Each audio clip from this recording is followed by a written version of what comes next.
बिस्मिल्लाहिर्रहमानिर्रहीम। Welcome to our software solutions. आज के इस वीडियो ट्यूटोरियल में हम लोग लूप के कंसेप्ट को थोड़ा सा मज़ीद समझेंगे और बहुत इंपॉर्टेंट एग्जांपल करेंगे। लूप के बारे में आपने डेफिनेशंस और एक एग्जांपल पिछले वीडियो ट्यूटोरियल में देखी थी। लूप के सिंटैक्स को थोड़ा सा रिपीट कर देते हैं। लूप का सिंटैक्स क्या होता है? फॉर, उसके बाद उसकी इनिशियलाइजेशन होती है लूप की, फिर उसकी कंडीशन होती है और फिर इंक्रीमेंट या डिक्रीमेंट लगता है, then body of loop execute होती है। ये सिंपल सिंटैक्स। उसके बाद आप देख रहे हैं इसी एग्जांपल, हमने लूप की मदद से 10 नंबर प्रिंट करवाने की कोशिश की है। तो जब आप लिखेंगे, इनिशियलाइज करेंगे लूप की कंडीशन को कि लूप 0 से चलनी चाहिए और लूप कहाँ तक जानी चाहिए, 10 तक, और हर मरतबा लूप में 1+ होना चाहिए। और इधर आप सिंपल लिख देते हैं जिस चीज़ को अपने इनिशियलाइज किया, जिस वेरिएबल को, कि ये लूप एक बार चलेगी तो आई 0 होगा तो वो सी आउट करवा देगी नंबर इज़ 0। जब अगली बार चलेगी तो नंबर इज़ 1, नंबर इज़ 2, इस तरह करके आपकी ये लूप जाएगी 10 तक।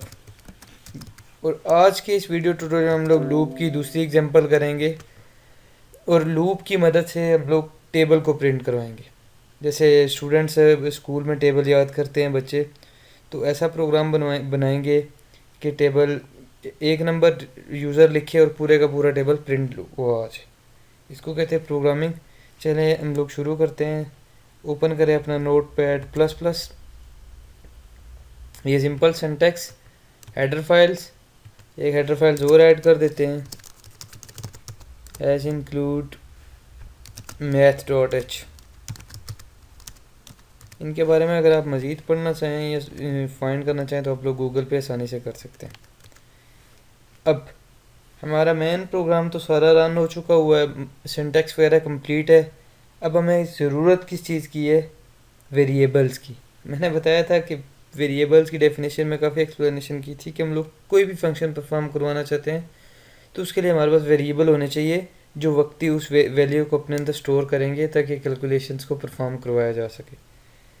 तो टेबल को थोड़ा सा सोचें कि टेबल क्या होता है। टेबल में होता है कि एक आपके पास वो नंबर होता है जो बार बार मल्टीप्लाई होता है, और एक नंबर वो होता है जो 1 से शुरू होता है, और जैसे कि 2 एक नंबर है जो आप जिसका आपने टेबल फाइंड करना है। सपोज 2 एक नंबर है जिसका आपने टेबल फाइंड करना है और वो पूरे टेबल में 2 की वैल्यू 2 ही रहती है।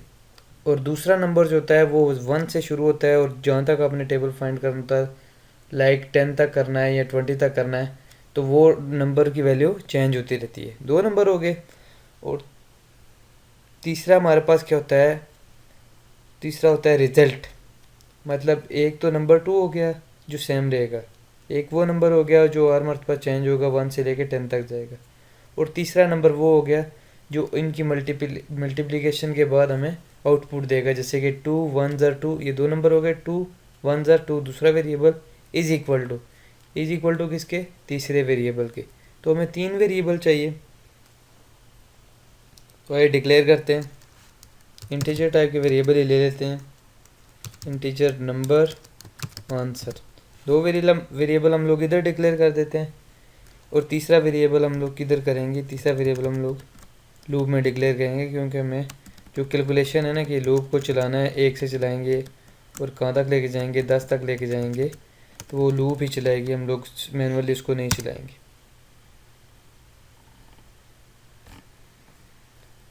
उसके बाद हम लोग यूज़र को मैसेज देते हैं, सी आउट करवा देते हैं। मैसेज हमेशा सी आउट से देते हैं, enter number two find a table. User कहते हैं कि कोई नंबर लिखो जिसका तुम टेबल प्रिंट करवाना चाहते हो। हैंडल टू फाइंड ओब्लिक कर दें प्रिंट। यूज़र को हमने सिंपल एक मैसेज दिया कि कोई भी हमें नंबर दो जिसका तुम टेबल प्रिंट करवाना चाहते हो। सीन किस में कर देंगे? हम इस वेरिएबल को दे देते हैं वो नंबर जो है सेम रहेगा। ये इधर आ गया। अब जब यूज़र ने नंबर दे दिया तो अब आपकी फॉर लूप चलेगी। फॉर लूप और उसकी कंडीशन लगेंगी इनिशियलाइजेशन। ये हम ले लेते हैं वो वेरिएबल जो बार मल्टीप्लाई होगा। लाइक यूज़र ये नंबर देता है तो number multiply by I at the 1 2 3 4 up to so I is equal to I 1 से शुरू होना चाहिए, क्योंकि टेबल हमेशा 1 से शुरू होता है ना, इसलिए आई को हम रख लेते हैं 1।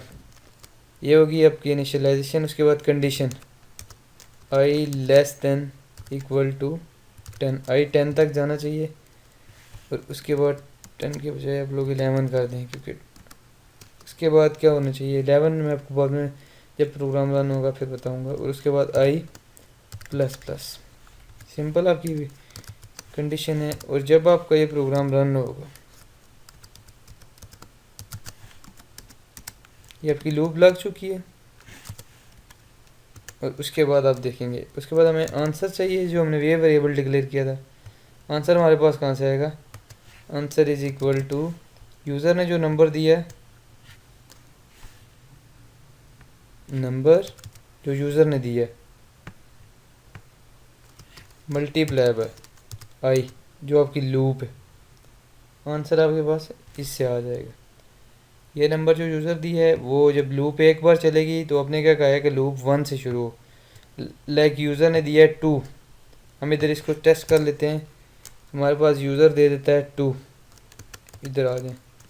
यूज़र ने दिया 2 और जब फर्स्ट टाइम लूप चलेगी तो ये 1 से मल्टीप्लाई होगी। उसके बाद जब लूप चलेगी सेकंड टाइम तो ये हो जाएगा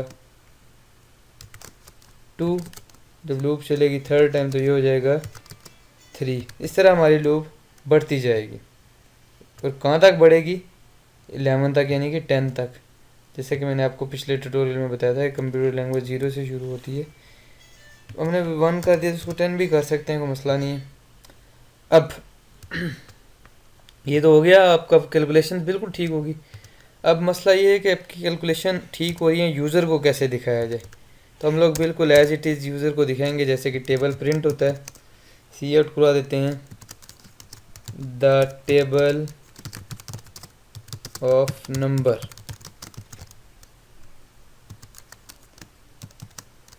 और इधर आप लिख देंगे नंबर कौन सा जो यूज़र ने दिया होगा, जो भी यूज़र, एंडल सी आउट। 2 लाइनें नीचे शुरू करवाते हैं। सिंपल ये क्या है कि हमने ये लाइन तो सिर्फ दिखाने के लिए लिखी, और ये नंबर कहाँ से आएगा, जो भी यूज़र ने दिया होगा हमें। अब हम इधर लिखते हैं, सिंपल दिखाएंगे कि टेबल कैसे होता है। टेबल में सबसे पहले वो नंबर होता है जो जिससे आप मल्टीप्लाई करवाते हैं। नंबर दे देते हैं, नंबर। उसके बाद फिर उसमें एक स्टार होता है और जो मल्टीप्लिकेशन का निशान होता है। उसके बाद फिर हम देते हैं लूप, जो हमारी लूप चलेगी बार बार, मतलब 1 से ये शुरू होगी। ये नंबर यूज़र देगा और ये किससे मल्टीप्लाई होगा। ये कैलकुलेशन नहीं है, कैलकुलेशन हमारी यहाँ पे हो रही है, ये सिर्फ यूज़र को दिखाने के लिए। नंबर की वैल्यू जो होगी वो मल्टीप्लाई और लूप हर मरतबा चलेगी तो लूप की क्या वैल्यू होगी। इसके साथ और फिर एक हम इक्वल का निशान डाल देते हैं। उसके बाद फिर हम लूप दे देते हैं, ये इक्वल हो जाएगा। नंबर मल्टीप्लाई होगा किससे, आई से, और ये किसके इक्वल हो जाएगा, जो हमारे पास आंसर आएगा।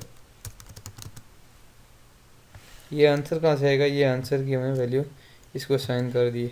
और फिर हर बार का क्या होगा, नीचे चला जाएगा, एंडल हो जाएगा। और ये वेरी सिंपल। उसके बाद फिर आपका नीचे गेट सी एच और प्रोग्राम आपका परफेक्टली काम करेगा, इक्वल, और इसको भी ठीक हो गया। अब हम हमारे प्रोग्राम को सेव करेंगे, उसी तरीके के मुताबिक सेव एज कर दें। और इसको इधर जाके local disk T C folder है बिन, इसको हम नाम देंगे टेबल प्रिंट डॉट, एक्सटेंशन लाजमी देनी CPP, और इसको यहाँ से कर देंगे, इसको यहाँ से कर देंगे ऑल फाइल्स, इसको यहाँ से कर देंगे आप लोग .cpp। इसको सेव कर दें। इसको सेव करने के बाद हम चलते हैं अपने कंपाइलर में, उसको रन करते हैं। कंपाइलर को रन किया, आप लोग अपना प्रोग्राम ओपन करें तो आप देख रहे हैं टेबल के नाम का एक प्रोग्राम इसमें पहुंच चुका हुआ है। इसको क्या करें, इसको ओपन करते हैं हम लोग। इसको ओपन किया और इसको हम कर देते हैं Alt F9 के साथ कंपाइल करते हैं। एक एरर दे रहा है आंसर।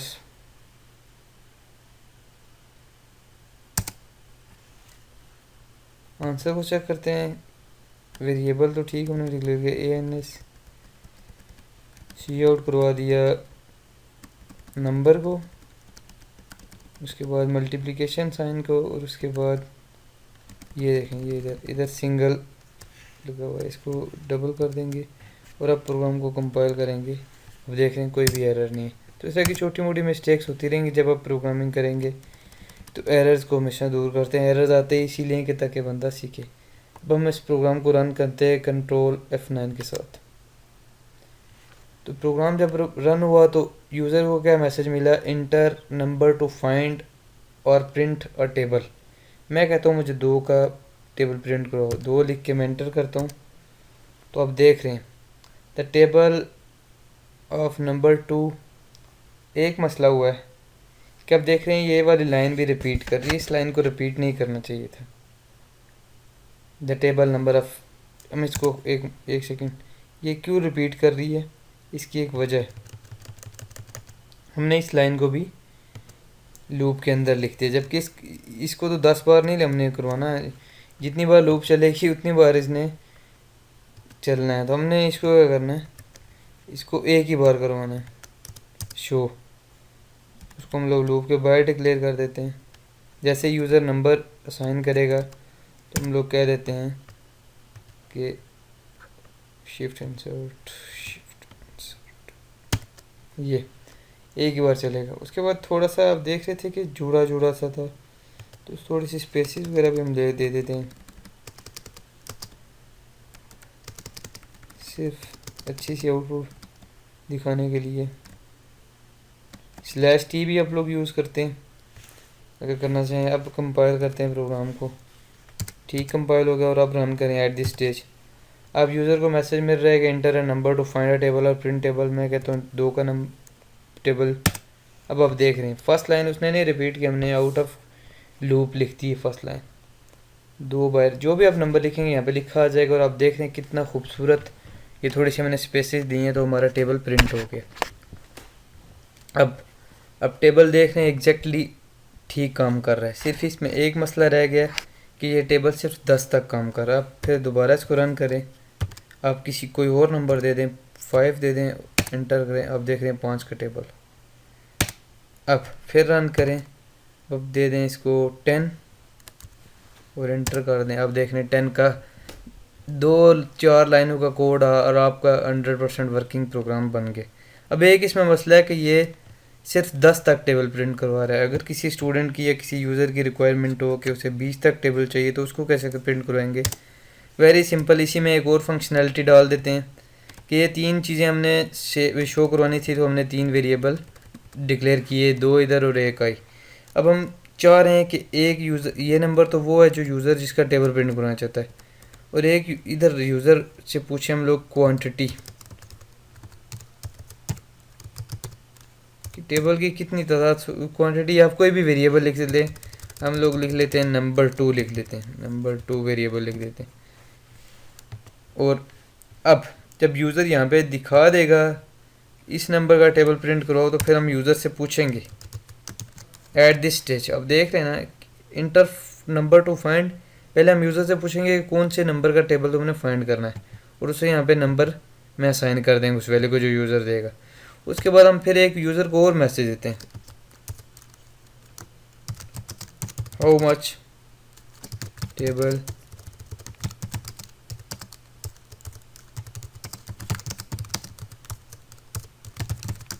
ये भी हम यूज़र से पूछ लेते हैं कि भाई तुम्हें कितना टेबल प्रिंट करवाना है,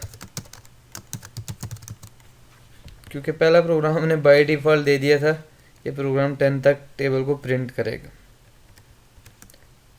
और अब की बार इधर हमने फिक्स कंडीशन लगाई थी कि लूप 10 से कम या उसके बराबर होनी चाहिए। तो अब हम सिंपल इधर जो यूज़र देगा ना वैल्यू, इसको हमने इधर कर देना है। यूज़र से पूछेंगे कि कौन से नंबर का टेबल प्रिंट कराना है, चेंज कर देंगे किसमें, नंबर 2 में।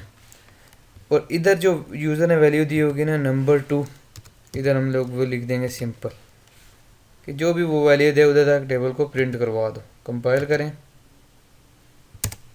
बिल्कुल कोई एरर नहीं है, प्रोग्राम को रन करें। अब देख रहे हैं अब यूज़र को मैसेज आया, enter a number two find और प्रिंट अ टेबल। मैं कहता हूँ मुझे 5 का टेबल प्रिंट करवाना है। How much table you want to print, 15 तक कर दो यार। और आप देख रहे हैं exactly 5 1s are 5 and 5 15s are 75। अब बिल्कुल यूज़र डिफाइंड प्रोग्राम बन गया। फिर रन करते हैं। दिस टाइम मैं कहता हूँ 10 का टेबल प्रिंट करवाना है और कहाँ तक करवाना है, जस्ट 5 तक टेबल प्रिंट करवाना है। तो अब देख रहे हैं कितनी आसानी से वो हमारा प्रोग्राम बिल्कुल यूज़र डिफाइंड बन गया। और जैसे यूज़र उसे काम लेना चाह रहा है प्रोग्राम काम दे रहा है। इसको कहते हैं लूप। और मैं उम्मीद है कि आप लोग फॉर लूप के कंसेप्ट को अच्छी तरह समझ चुके होंगे कि हम लोग कितनी आसानी के साथ 2-4 लाइनों के कोड से कितनी आसानी के साथ हम लोग अपने प्रोग्राम को कितना ईजी और कितना लेंथी होने से बचा सकते हैं। तो अब हम अगले ट्यूटोरियल में वाइल लूप के बारे में पढ़ेंगे और फिर डू वाइल और बाकी लेक्चर्स को कवर करने की कोशिश करेंगे। फ़िलहाल इतना ही, मिलते हैं नेक्स्ट के साथ। दुआओं में याद रखिएगा। अल्लाह हाफिज़, अस्सलाम वालेकुम।